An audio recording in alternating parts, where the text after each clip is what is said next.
Hi,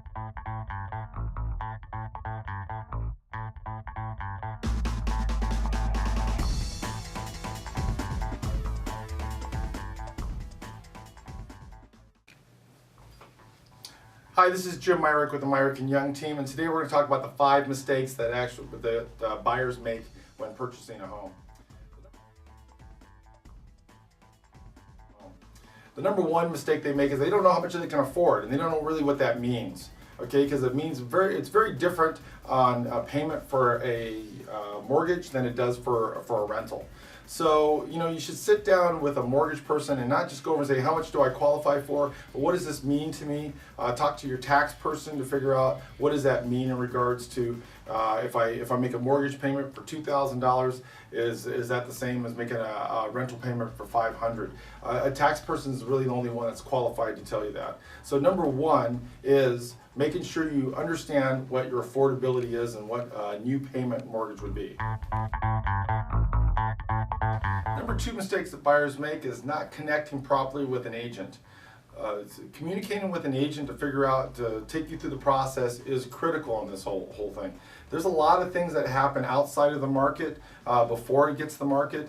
A lot of people just get on the internet and start looking for homes, and then if they can find it themselves, and you know what, that's great. There's a lot of information out there, but there's also a lot of information with a real estate agent in regards to what's coming on the market, what's possibly there's a lot of houses that are sold, they fall out of escrow, and normally the agent's the first ones there. So you want somebody kind of working in your corner, but you also have to tell them exactly what you're looking for. So there's a lot of sit down. If the agent is trying to figure out, trying to push on you what they like, then that's not the relationship you're looking for. You want to look for somebody that actually is listening to you and finding out what's important to you in a home and helping you connect with that.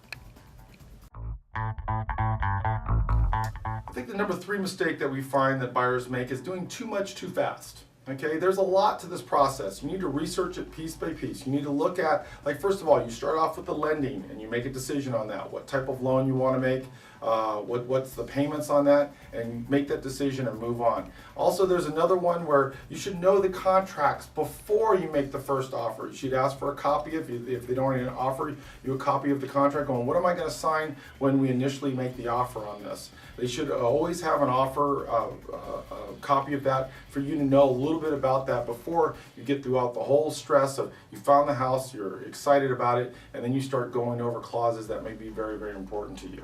So the thing is that do as much as you can up front, make the decisions, understand what a lot of decisions you're going to make, and that's the conversation you normally have with your agent. The number 4 mistake that buyers make is skipping the inspection. Now, we don't want to do that because you want to have somebody that has a checklist that goes through every little component of the home, and if something comes up, it's well worth the $400 to make sure that you're avoiding some major repair. So there's different types of inspections. There's the property inspection, there's a pest inspection, and there's a roof inspection, and you can get as far into other inspections like chimney inspection, pipe inspection, whatever you electrical if you want. Normally what I like to do is I like to start off with those first 3, and if that indicates and it refers to another type of inspection to dig in deeper, then we go ahead and do that. So do not skip the inspections, and make sure that you get to know your house as much as possible before you move in. Number 5 biggest mistake that buyers make is not offering the right prices. Now, you need to sit down with your agent and go over what this means. What's the value of this property? You have to go through it and understand what today's information is.